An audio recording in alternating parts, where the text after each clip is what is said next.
Hola, ¿qué tal? Soy Felipe Moreno, soy guitarrista, toco guitarra traspuesta, guitarrón chileno y también toco piano. Mi proyecto musical se llama Anticueca, del cual hemos estado grabando y realizando material audiovisual incluso desde el año 2012 más o menos. Y bueno, se me invitó a este entretenido programa a hablar un poco sobre las raíces y los comienzos y en qué estamos en esto del quehacer guitarrístico.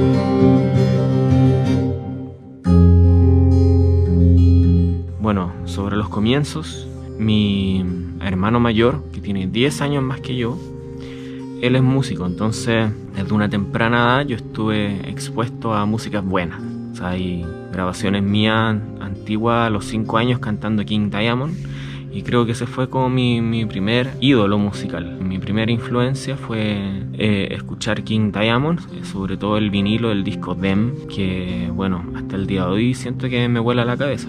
Con música que no deja nunca de sonar, nunca se va a desvalorizar ese disco, siento yo que es un gran clásico. Bueno, escuchar a ese guitarrista, Andy LaRocque, increíble. King Diamond y Andy LaRocque fueron con mis primeros ídolos. Luego comencé a tocar piano a los 10 años. Y ahí ya tenía otros referentes, como por ejemplo Chick Corea, me gustaba Chucho Valdés, me interesaba mucho Bach. A eso de los 15 me puse a tocar guitarra y ahí tuve mi primer acercamiento y una Navidad tuve una guitarra eléctrica roja Samick, que todavía la tengo y amo con veneración. Están mis gatos conversando también.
Yo marcaría dos comienzos, entonces, con respecto a lo guitarrístico. Ese comienzo, más adolescente, con tocando, no sé, pues, por ejemplo, música de Joe Satriani, Steve Vai, amándolos mucho.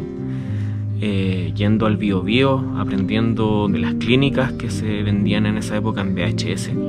A don Juan Carlos, que no sé qué será de él, pero era un compadre que tenía un local muy bueno en un galpón del Bio Bio, y ahí se pirateaban clínicas de guitarristas y conciertos muy buenos también. Yo marcaría como dos hitos importantes porque después conocí la guitarra traspuesta y el guitarrón chileno. Para mí fue como un comenzar de nuevo. Con esta primera iniciada la guitarra, claro, fue la enseñanza media y bueno, me gustaba mucho Mechuga. Y todos los músicos que estoy nombrando que puedo decir que me gustaban, yo siento que me siguen gustando. Lo sigo admirando mucho, o sea, mi amor por Mechuga es actual tanto como cuando era niño.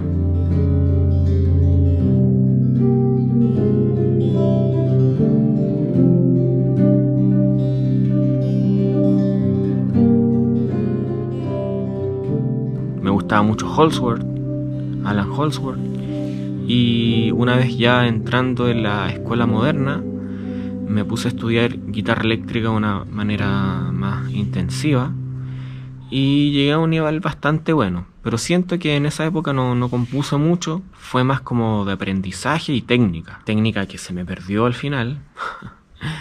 Y aprendizaje que también en cierta forma perdí porque lo que sé de guitarra lo sé más en la guitarra traspuesta, que ha sido como ese siguiente comienzo. Por ahí por el año 2008, ya cuando había terminado la escuela moderna de música, fui a la casa de un amigo y vi que en su casa, en su living, ahí puesto como en el centro de los adornos, está un guitarrón chileno. Y mi acercamiento al guitarrón chileno parte un poco antes. Toda mi familia es de Puente Alto, desde hace muchos años. O sea, mi abuelo ya era habitante de Puente Alto. Y mi abuelo me contaba que había un gran músico que se llamaba Santo Rubio. Yo sentía que para mi abuelo Santo Rubio era como hablar de Elvis. Era un gran ídolo para él Santo Rubio. Entonces yo siempre crecí sabiendo que Santo Rubio era un gran músico. Y también había un cassette en la casa que se llamaba Los Cuatro de la Rosa, que era una recreación de un encuentro de payadores, porque eran como payas pero grabadas así en estudio, donde estaba Santo Rubio, Alfonso Rubio, Pedro Yáñez y no recuerdo quién era el cuarto, parece que era Jorge Yáñez. Yo siempre tuve en mi horizonte musical, en mi mente, el hacer música con un guitarrón chileno, pero cuesta mucho, o costaba mucho, estamos hablando de los años 90, acercarse a ese mundillo si es que uno no tenía un contacto y que gatillara. Bueno, años después, ya al 2008, encuentro este guitarrón, miro hacia adentro y veo que dice Guitarrones Chilenos, Segundo Tapia, San Pedro 167, que es la dirección que queda muy cerca de mi casa donde yo vivía antes, en Puente Alto. Entonces partí prácticamente corriendo a verlo, a conocerlo, y don Segundo Tapia era el luthier de guitarrones, que ahora está retirado, pero era que le hacía los instrumentos a los músicos pircanos, principalmente a Osvaldo Ulloa, a Santo Rubio, a Juan Pérez, a los cultores principales de Pirque. Y una gran persona, y comencé a visitarlo mucho, le encargué el primer guitarrón, iba prácticamente todos los días a ver el proceso, cómo estaba el instrumento. Fue muy bonito, una época muy bonita. Él, a su vez, fue como mi puerta de entrada al guitarrón chileno. Él me habló de Osvaldo Ulloa y me contó que en la biblioteca de Puente Alto estaban dando talleres dirigidos por Alfonso Rubio. Y ahí empecé a conocer mucha gente, muchos personajes importantes en el guitarrón actual estaban yendo a ese taller ahí. Luego, un par de años después, me lancé a tomar clases con Santo Rubio, ese ídolo de mi abuelo. Tuve la suerte de ir a su casa y tomar clases directas con él, y con él estudié guitarra traspuesta y guitarrón chileno. Ahí nos concentramos en eso, principalmente en lo instrumental de esas dos vertientes. No tanto el canto, aunque sí pude conocer un poco, y es importante saber sobre el canto para entender la musicalidad del guitarrón, la musicalidad de la traspuesta y el canto a lo poeta. Es importante entender el canto y saberlo, pero nos metimos más bien en las entonaciones, que son las canciones y cómo se acompañan en el guitarrón y la traspuesta. Vimos varias afinaciones, de las cuales ya todas las ocupo en mi proyecto musical que se llama Anticueca, del cual ya el último disco que grabé el 2020 es sobre piano, pero es un piano que está basado en las entonaciones del canto a lo poeta. Siento yo que el año 2008 fue como un año súper importante para mí, porque en ese año también comencé a tocar en una banda que se llamó Enjundia. Ahí se juntaron unos actores bastante importantes que eran personas que les interesaba el canto a lo divino, se manejaban con afinaciones traspuestas, y también teníamos las mismas necesidades y las mismas influencias con el mainstream, con las guitarras distorsionadas, con amar a King Crimson, amar a los Jaiba. Entonces yo, por primera vez estando en ese grupo, en Enjundia, sentí que había encontrado un nicho musical importante. Había encontrado un lugar donde el hacer musical se me volvía trascendental y se me volvía más natural de componer, ¿no? Porque los grupos previos hasta Enjundia yo había, no sé, pues tocado rock, y siento yo que el rock puro, el rock en un sentido más como lo venía viendo yo hasta ese momento, metal, rock, me costaba como poner mi fibra. En cambio, con estos músicos que componían en base al canto a lo poeta, con letra sobre décima, sentía yo que, no sé, había encontrado mi lenguaje, y es algo súper difícil a veces, en la mayoría de los casos, que un músico encuentre su nicho en el cual se quede. O sea, yo siento que ya encontrando esto de hacer música con influencia de la música de la zona central, para mí eso es todo. Ahí está toda mi creatividad. No sé, pues me quedo hasta en la noche pensando qué cosas puedo componer, qué tipo de disco podría hacer, qué tipo de formato podría... Porque me vuela la cabeza. Es como algo súper natural. Y bueno, en ese 2008, ya tocando con Enjundia, Felipe Alarcón, que era el guitarrista eléctrico, él tocaba traspuesta y yo aprendí mucho de mirarlo. Y en el primer disco de Enjundia, que se llama Para los vivos y los difuntos, yo hago una primera composición para guitarra traspuesta que aparece ahí, que se llama Antiguo Puente, que ocupa la voz de uno de los últimos vendedores de Motemey que había allá en Puente Alto. Estaba dedicado al antiguo Puente Alto, por eso se llama Antiguo Puente, y esa está en la afinación de Do mayor, de las afinaciones traspuestas. Y yo siento que esa es una de mis primeras composiciones. Luego ya para el final de Enjundia me quedé pensando cuál podría ser mi próximo proyecto musical, y ahí junto a un saxofonista, Isaías Zamorano, fundé Anticueca. Ahí comenzamos a hacer el proyecto Anticueca. Muy pronto, después de Isaías, se unió quien era el baterista de Enjundia, Francisco Campo, y ahí grabamos el primer disco, que se llama El tren de las ruedas de oro, que está basada en un verso que cantaba Osvaldo Ulloa Lobos, que hablaba de un sueño donde él veía un tren de las ruedas de oro. Y bueno, lo grabamos en el estudio de Nicolás Río, y Nicolás Río toca batería, y siento yo que es el mejor disco de Anticueca hasta el momento. Y eso que hemos hecho 5 discos. Posteriormente seguimos con ese mismo formato, pero se incorpora Leo Arias de Aquinetón Retard, y grabamos el concierto grabado, que es un disco que desde un principio pensábamos que fuera en vivo, pero son puras composiciones nuevas. O sea, todo el trabajo que estuvimos haciendo de tocar y componer lo plasmamos en una presentación en vivo. Entonces es un disco con puras composiciones nuevas, es un disco, siento yo también, que está muy bien hecho, está muy bien grabado, tiene altos estándares, y tiene también la primera grabación audiovisual importante. Se puede ver, se puede buscar en YouTube concierto grabado Anticuecas, y ahí ven un concierto que dura, no sé, 50 minutos más o menos, y está bien grabado, buenas cámaras, buen audio, muy buena masterización, y ese pasó a ser el segundo disco.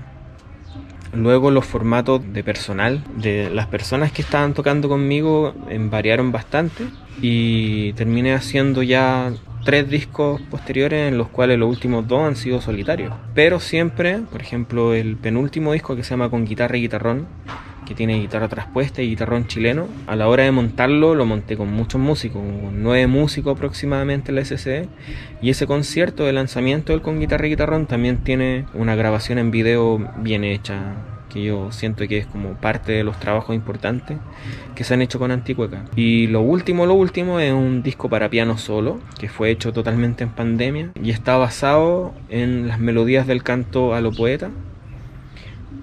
Y bueno, eso sería el último trabajo. Yo después les voy a mostrar cómo son todos esos instrumentos y en qué consiste cada una de las afinaciones traspuestas. Les voy a mostrar el guitarrón, así que ahí estaríamos viendo eso. Bueno, aquí tengo el guitarrón chileno. Les explico un poco cómo funciona este instrumentito. Tiene 21 cuerdas acá, ordenadas en 5 órdenes. Aquí estaría el primero, tiene 3 cuerdas. El segundo también 3. El tercero tendría 4. El cuarto tendría 6. Y el quinto orden tendría 5. Estarían todos los órdenes, están afinados con los mismos intervalos de la guitarra. O sea, yo podría hacer un acorde así, pensando así como una posición de re, y funciona. Pero a partir de la nota la. Entonces es como tener una guitarra de 5 cuerdas. Es súper difícil de rasguear. Por lo general el guitarrón no sirve rasgueado, no, son tantas notas que... Aunque en intentarlo no hay engaño, creo yo. Y se toca principalmente arpegiado.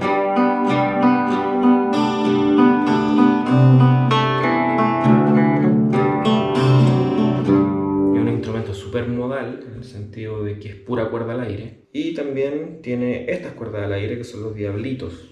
Son estas cuerdas que están amarradas a la caja. Y tendrían la siguiente lógica. Si mi guitarrón parte desde la nota La, esta cuarta cuerda sería Sol. Entonces esa la voy a considerar como tónica. O sea, este guitarrón estaría en Sol. Bueno, esta va a ser mi posición entonces de tónica. Y los diablitos de abajo van a estar en resonancia con ese acorde de tónica. Así que tendría Sol, y aquí también tengo Sol, y Si, que sería la tercera mayor, entonces estaría formando un acorde de Sol mayor. Luego, si paso a Re, que sería la dominante, los diablitos arriba estarían en resonancia con la dominante. También están formando el acorde mayor. Fundamental, tercera mayor, quinta. Y ahí estaría.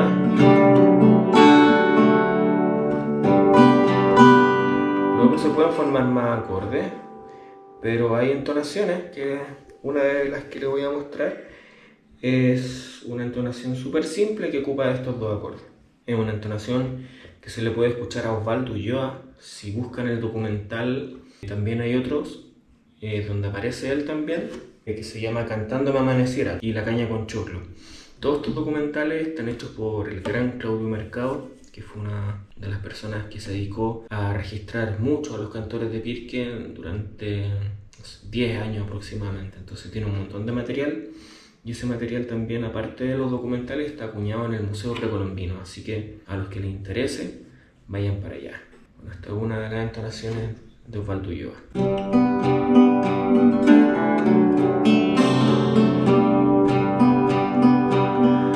Al hablar del instrumento me dirijo al guitarrón,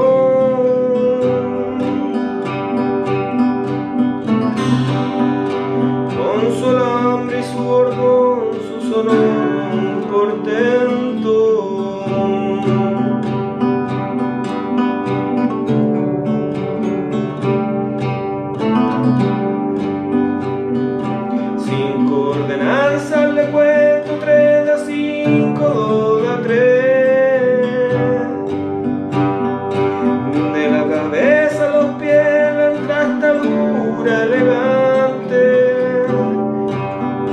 Cuatro diablitos cantantes de su caja tener.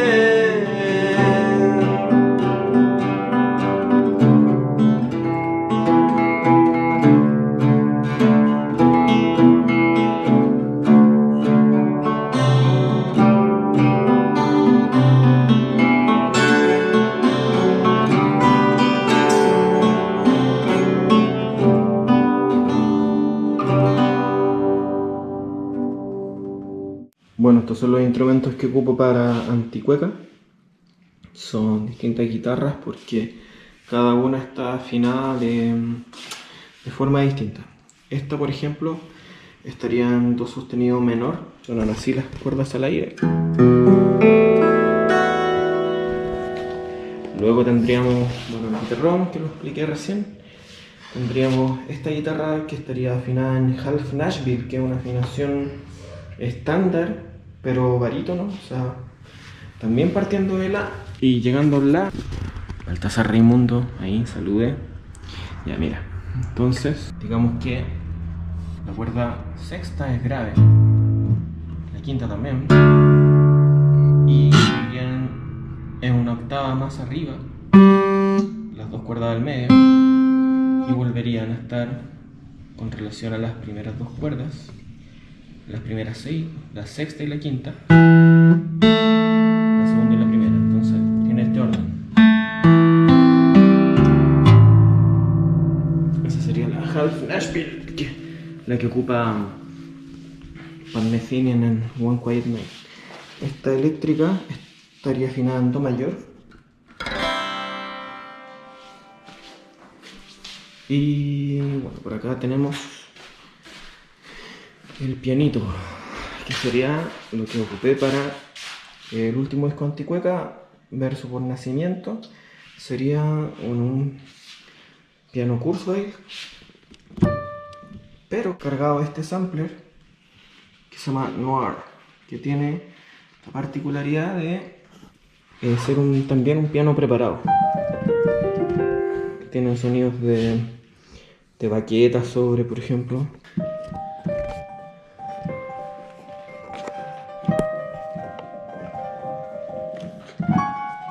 Bueno, en eso estamos.